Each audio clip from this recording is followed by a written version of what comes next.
getting messages from Mike Allen. About? Uh-oh. He says he's asking if I'm going to a dinner in Vegas. So will you be at the meeting? Are you going to the dinner? I'm going to the meeting, but that dinner. Hey, speaking of Mike.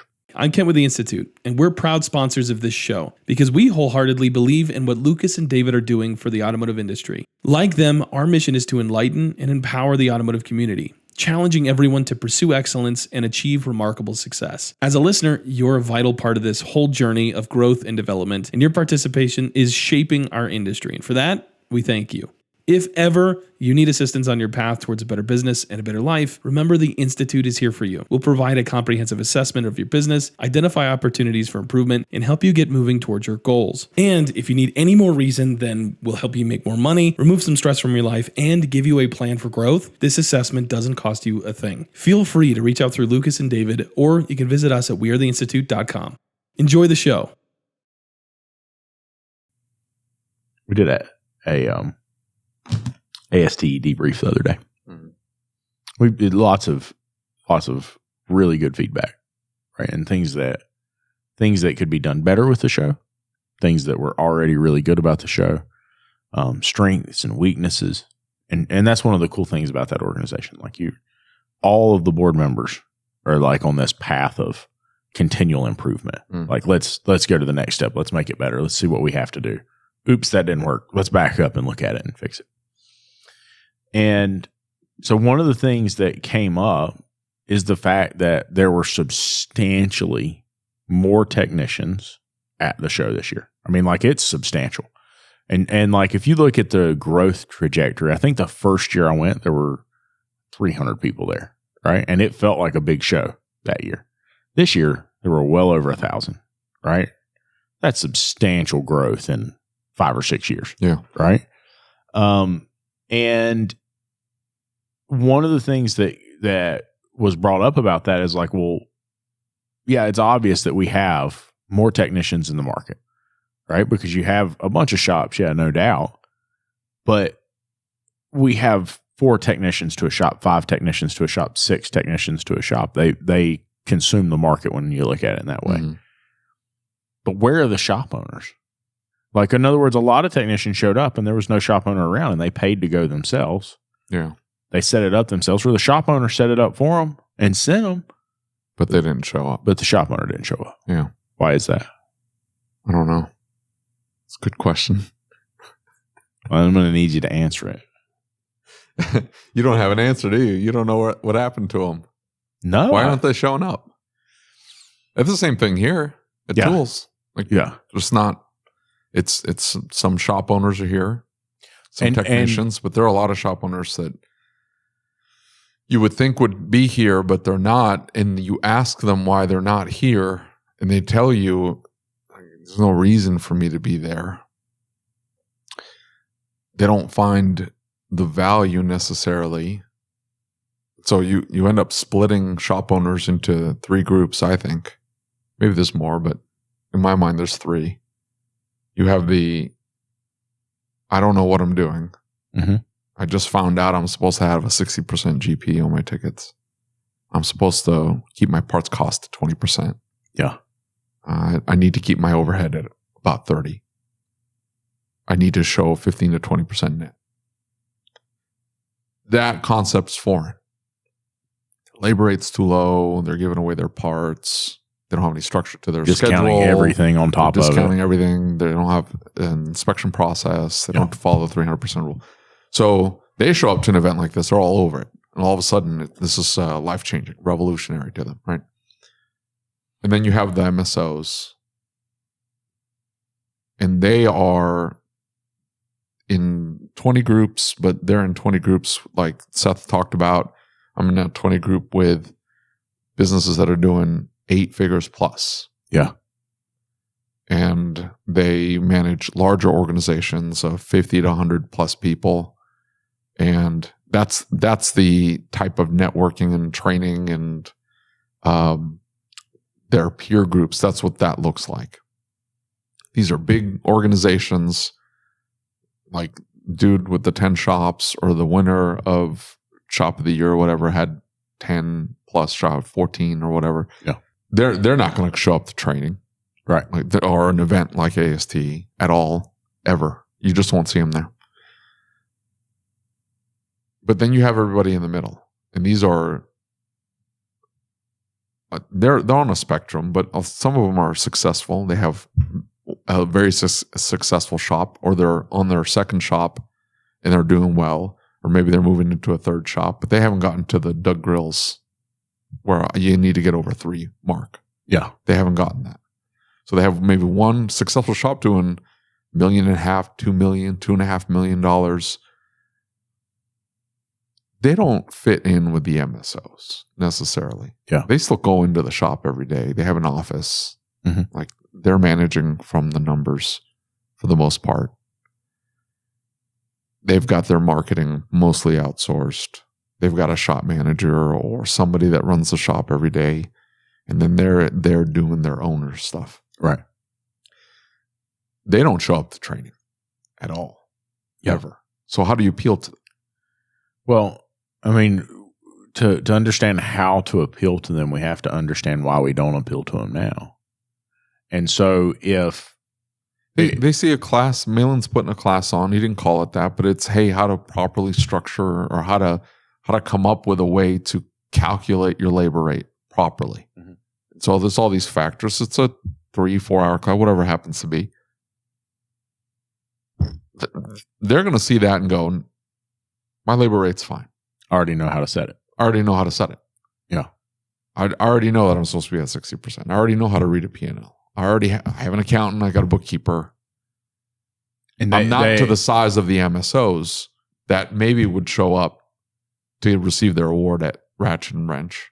They don't like the classes, by the way. I got the feedback on that. They liked mine.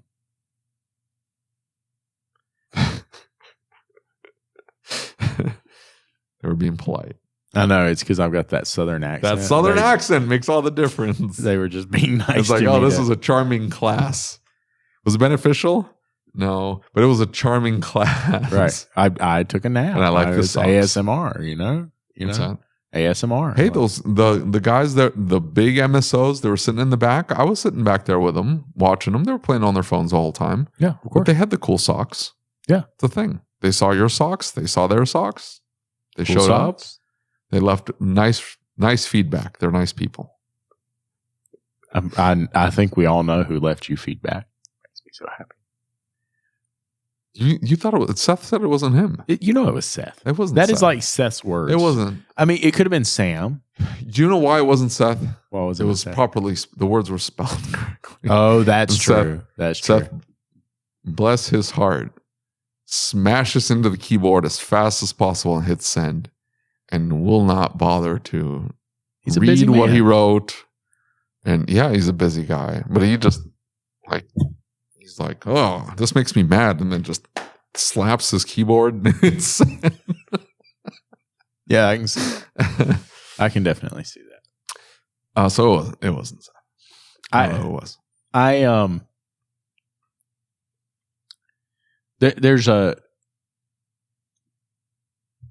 There's a part of me that looks at that and says, I understand and I relate to that, because many of the management classes that I've tried to sit in, or owner classes I've tried to sit in, I sit down in and I'm like, man, I've heard this 50 times. The rah-rah, right? The encouragement, Okay. So let's talk about that real quick. You see a shop fix. They have what's it called? They have the hacker conference. Mm-hmm. Well, that was what Gabrina said. Is he said, "Hey, I don't go to ShopFix for their information." He's like, their information's meh at best. He's like, their training as far as like how to run a shop. Stefan, he's like, it's just meh. But he said he's probably didn't say meh. He's probably like, I've heard it. Well, but his point is like, I go there for my rah-rah, and I go somewhere else for my operational and my like how to run a business and how to set it up properly. He's like, I need their encouragement. He's like, I find myself like dragging down, like, I don't want to do this anymore. And then, but that becomes a giant hype fest. Yeah. Okay. So the only When they that's first what you pay started, them for, right? What's that? That's what you pay them for. That's what they are. Like I don't think they intend that for that. The entire structure behind their coaching program, their whole consultation thing, is that they need you to come in and they need to keep developing new content, new strategies, new groups, new something to keep you in the loop. That's why they started the whole sales fix thing. It's like, oh, let's keep you in here. We understand you don't need any more training, but your staff does. So let's get you in there. They're doing one for technicians now, aren't they? Yeah, they are. Is that called Tech Fix or something? Anyway, I'm saying though, is they need to keep you in, and they need to keep developing new strategies to keep that monthly revenue coming in. Their appeal to their conference, because the conferences are huge money makers for any organization. Yeah, for sure. The potential is just massive to just make oodles of money in one fell swoop. It's a lot of work, but you put it in there, boom, 7 figures come in, right? Yep. And so they're looking at it like, we can make 7 figures, but what we're going, and this is how they started, we need to make it seem as though we've got this magic pill that those guys in the middle, not the, I don't have any idea what they're doing. They're going to show up to they don't even realize there's shows. Most of them, right? 80% of them don't even realize there's training out there. Right. The 20% that find out there's training, they end up going to a vision class, or they end up going to an ASTE, and they stumble upon a management class, and they stumble into a Cecil class or whatever, right? And then they're like, oh crap. And then this whole world opens up to them. They're not appealing to them. They don't care. They want they have 2 to 3 technicians. They're pulling in $750,000 plus a year, but we know we can take them to $1.5 million. We know we can help them structure their business, and they're going to stay with us for 3 to 5 years. We know. We need to get in there. And so that's the financial game plan. They have that strategized. Yeah. But it was early on, it was, I've got this magic pill, and you just got to show up. Be in the room. That was their tagline, right? Be in the room. And so you're like, oh, well, I don't have this magic pill. I want this magic pill. Right. And that's a very, very common, very, very common. Well, sure. In the marketing world, yeah. Yeah. But they've been around long enough that the magic pill thing doesn't work. Like their secret sauce is out. Like there's no secret sauce. It's like, hey, it's the franchise model. And what was the guy's name? The dude that that was pushing all this early on. Sands. Yeah, Sands. Like his old stuff, his old videos, they're still on YouTube. And they're identical to they're 10, 12 years old, and it's a guy in front of a whiteboard. Yeah, they're an hour long each, and the guy tell you how to structure. I mean, literally the exact same stuff. With less flair. Like Aaron puts a lot of fluff, like a lot of, not fluff, but a lot of flair into what his presentation. He's a good presenter. Absolutely. He's a good public speaker, good presenter. That guy doesn't have that necessarily. Not in Sands, but I'm talking to whoever's doing the videos, but all of his stuff is in there. The Mudlick Mill videos and all that. Yeah. Like you get into all that, and you can see all of how to structure the inspections and how to structure the schedule, how to coordinate the work, and the board that they've do. It's a whole thing, right? You can watch all of them for freezies. So the secret sauce, that magic pill, is gone. So what do they do now to get that in the middle, on the spectrum, but in the middle shop owner to go, you know what? I'm going to drop $1,000 a head, maybe me. And I know they have a sales like for service advisor. So I'll take my service advisor, not my technicians, but now they're creating Tech Fix so the whole shop can go now, right? We can grow this, and all of a sudden the entire shop. So 5 people show up, $1,000 a pop. Mm-hmm. So how do they get that shop owner to show up and not ignore it? And it seems to be that, hey, we need to hype the crap out of this. Early on, it was the guy crying at the gas station. I just hackers. Oh my God. Yeah, that guy. Yeah. That was the early on marketing ploy, right? Yeah. That's gone. You don't see those videos anymore. So now it's hey, we need to hype this up with I don't know. Like, they develop strategies within the member base would be my guess. I don't know, but they develop strategies within their key followers that basically encourage them to share and make sure that others know the importance of sharing. Hey, let's get out there. Make sure you know how people know how you feel about attending this, right? Because it was the same thing. It's not the crying videos. The crying videos are done. It's not even like, hey, you got to be here, or like. It seems to be we're going to get the most expensive keynote we can find.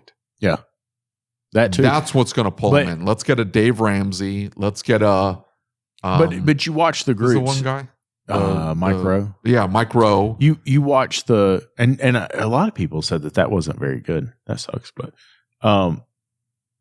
you watch the groups, Facebook groups, right? And somebody says something about a coach, and you don't even have to like say anything, and the same group of people will jump in and say, "Oh my gosh, this! Oh my gosh, that! Oh my gosh!" Those guys have all been, unless you're in the hacker group or in the ShopFix groups, those are like been flushed out of a lot of the groups.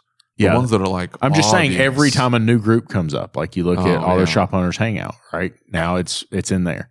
And my point in saying that, and like it is what it is, but Market America, Amway, right? A lot of those MLMs used very, very similar strategies. True. It was the same thing. And I remember because my dad was involved with Market America and J.R. Ridinger, I think was his name, was the CEO at the time. And like I had the chance to sit down and talk with the guy and like listen to what his strategy was and everything else. And that was their strategy. It's like, hey, we need to get people hyped up. We need to get people excited, and we need to get them to share the message. Like the whole strategy, right? Is it comes back to the funnel idea. We're building a giant funnel. Yeah. And if we're going to build that funnel, just like you would for a repair shop, what gets people close enough into the funnel that it sucks them in and pulls them in, right? Yeah. That's the strategy. Yeah. And so those are all things that are used within that strategy to pull those people in. You know, I don't really have a problem with that. I mean, they've helped a lot of shop owners. You know what I'm saying? Yeah, taking it back to what we were originally talking about, though, it wasn't to criticize hackers. It's more, they seem to be maintaining that group. Like Stefan is a perfect example. Yeah. Here he is he's just still one shop, right? Yeah. He may not show back up to ASTE. He was at ASTE this year. Mm-hmm. He may not come back to ASTE. He might send a technician or two, or maybe a service advisor or whatever. He might send some of his staff, but he may not necessarily go. Because he may not see, like, I don't know why I'd be going. Go-karting, which was fun. Yeah. But other than that, like, what am I going to get out of it?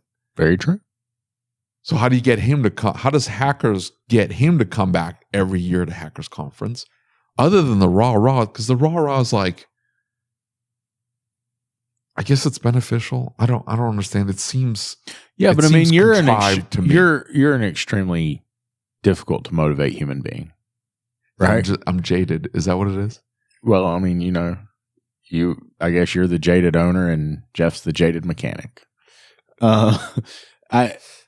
Here's the long and skinny of it, if you will.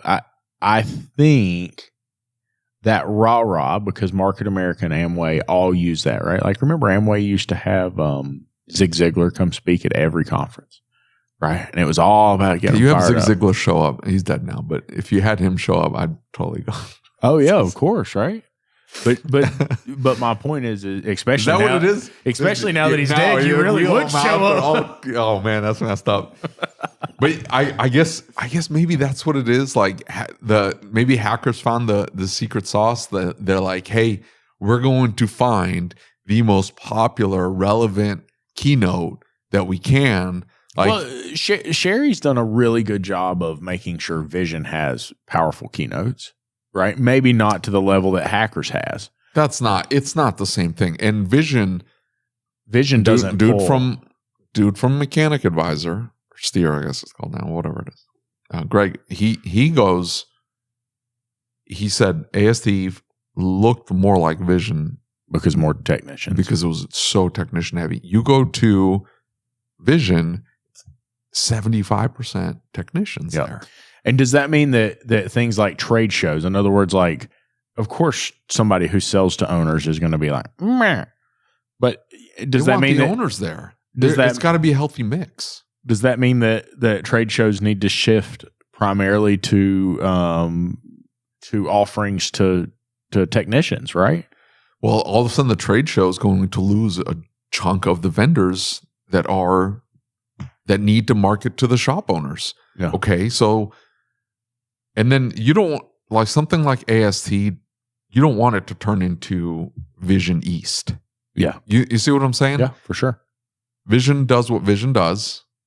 It's technician heavy. 80% of the classes are technician heavy. Yeah. And then you have the owners classes, which tend to be mostly coaches. Yeah. And they don't necessarily pitch, but it's a pitch. Yeah. And so there's no appeal for the shop owner to show up to a Vision. One of the things that we talked about, right? Because I'm still the event chair for ASTA. Yeah. And I think I saw something about they had considered changing the name to the ASTA Expo. Oh, don't do that. You don't think it's a good idea? It's branded. Everybody knows AST now. As big as the show is, it's like changing the name of Vision. Like, you don't do that. Well, so I'll pass your feedback along. Yeah. You better send this video to Mike.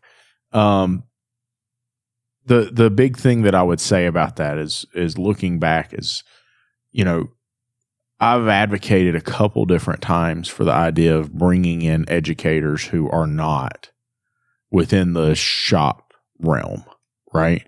And I'm not talking about, remember the first time we came here, it was like insurance people speaking, and it was like fire extinguisher people speaking, and nobody's going to attend that. You know what I'm saying? Mm-hmm. But I was talking about things. Yeah. I was talking about like bringing in extremely high level corporate training or something. So I'll give you a perfect example. Yeah. You might be onto something, right?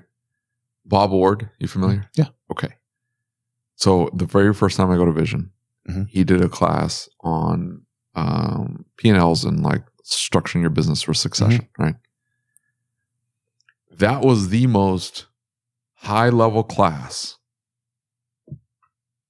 to this day.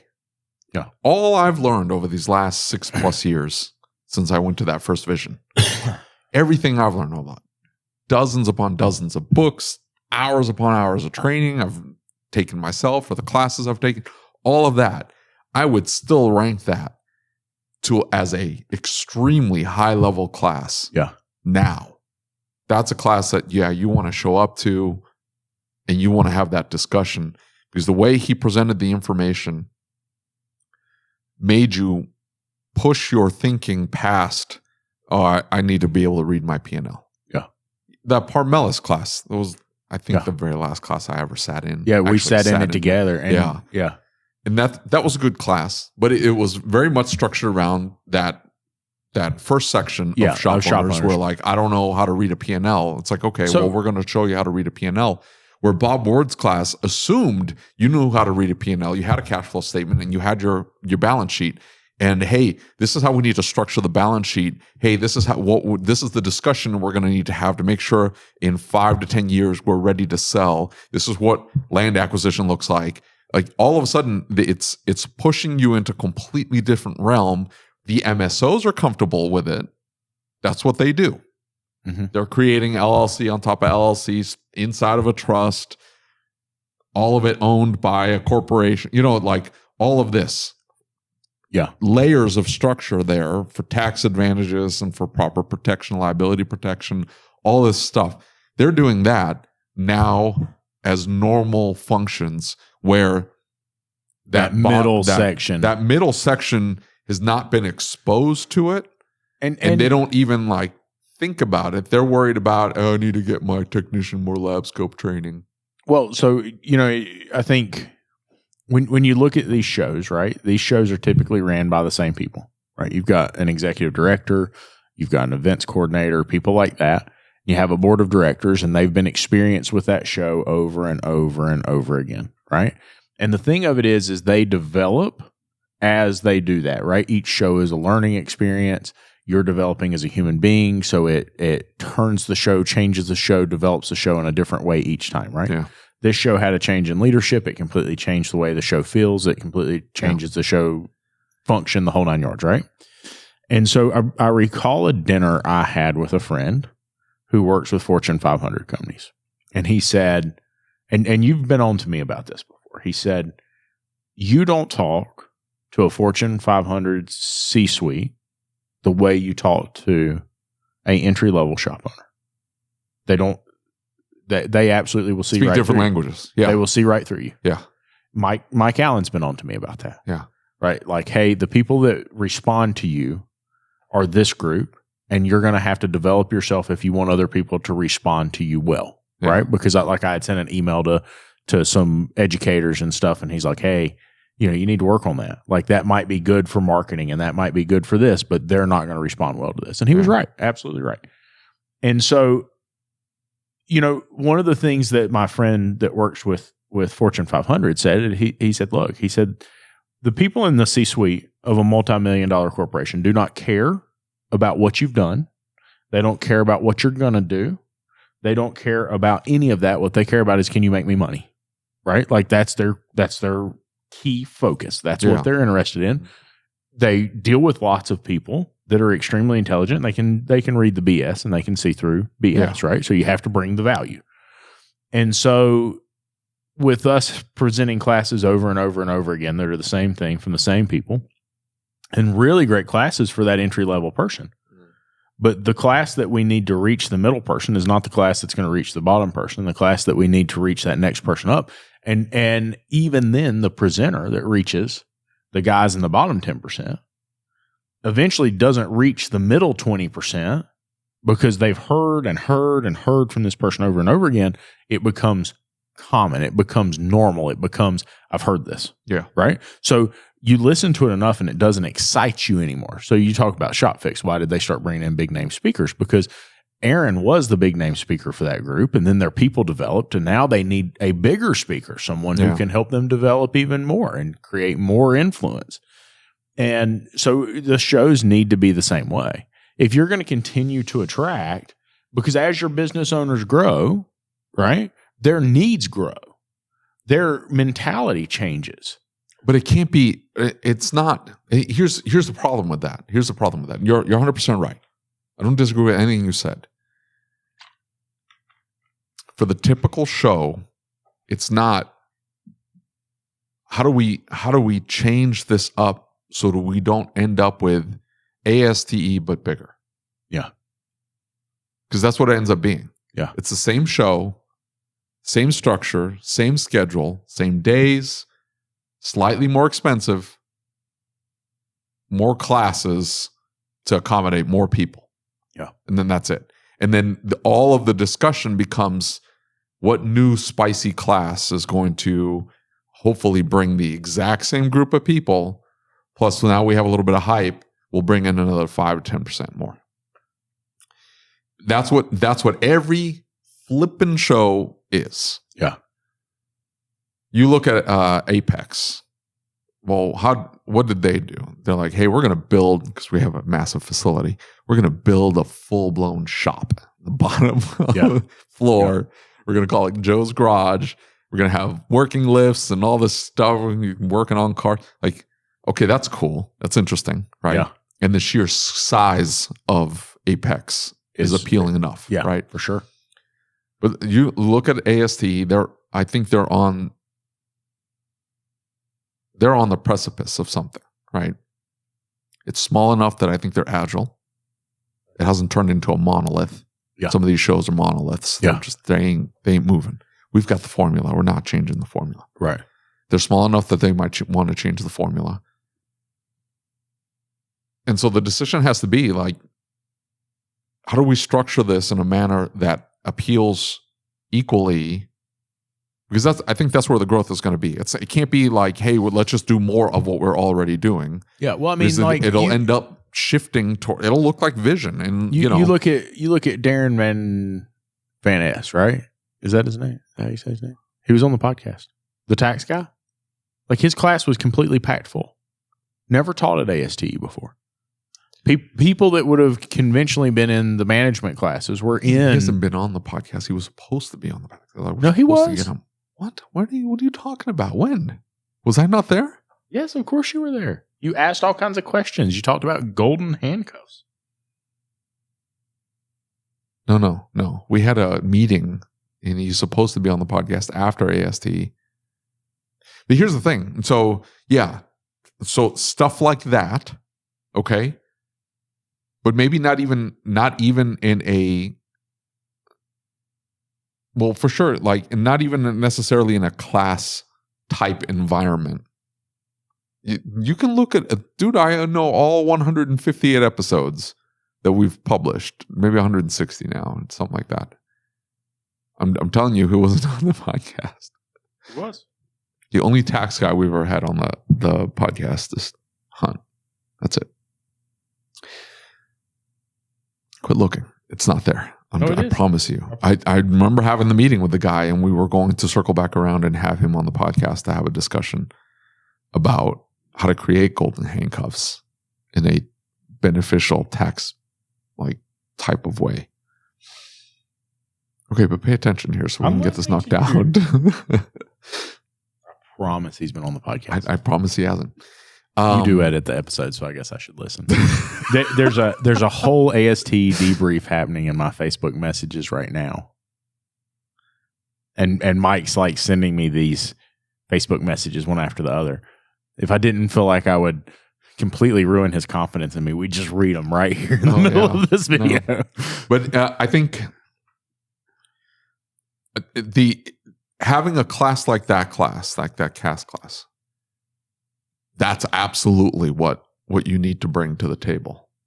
The key, though, is going to be how do you market this? Because you're not bringing in a Dave Ramsey. Yeah. Hackers has gone the direction of Dave Ramsey's going to sell us tickets. Mike Rowe's going to sell us tickets. Who's the other guy? The guy that wrote Profit First? That guy. I don't know how to say his last name. Yeah, I don't even Makowitz. Yeah. And who was the other one? The dude who, the negotiator. What's his name? Oh, yeah. Mm-hmm. Yeah. Chris something or another. Yeah. That guy's going to sell us tickets. The keynote's going to sell us tickets. That's the direction they went in. And that's fine. It's probably not a lot of substance. Like, I'm not going to show up for a 3 or 4 day conference for a 20-minute keynote from Dave Ramsey. Like, I can listen to him on the radio. I'll pass. Thanks. Or I can read Profit First's book. Yeah. He's got a mess of books. I can read his books. I know what he's going to pitch. Anyway.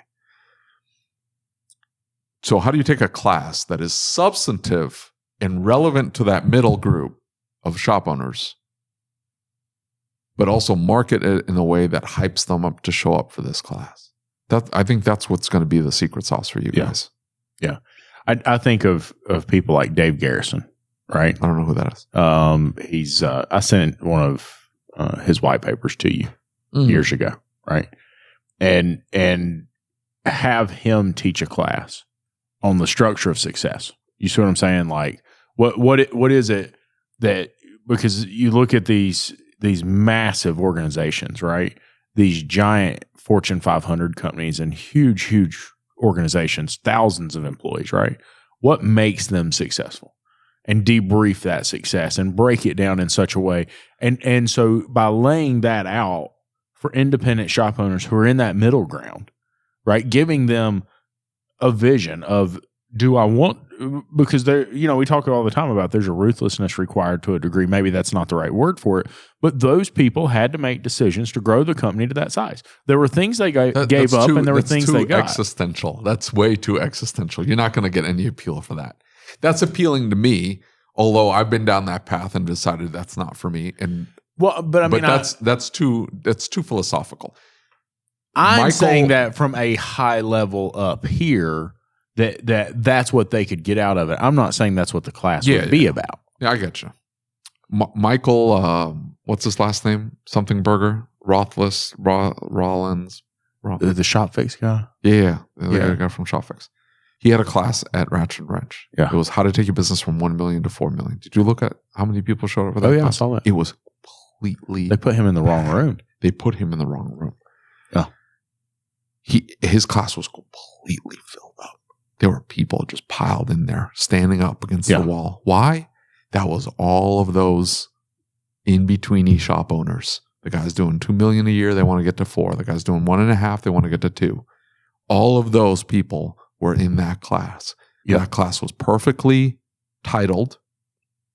They got the right guy to talk about it. I don't know whether the class was any good or substantive or had the secret sauce, but that content was what they showed up for. You need to build an entire class structure around that. Yeah. And you need to bring in more salespeople, more service advisor classes. Is that what you're asking for? You want me to just go ahead and start building a list right now? Start building the list, but the title of the class has to be money. Maybe we put a call to subscribers that if they know amazing educators, they know somebody who teaches a class like we're talking about, they send us a message. Yeah, but it becomes difficult to vet that. It's going to become difficult to vet that. Whoever's putting the classes together for ASC next year, or you've got your work cut out, because you're going to have to beat what you did this year with more, and then bring in and shift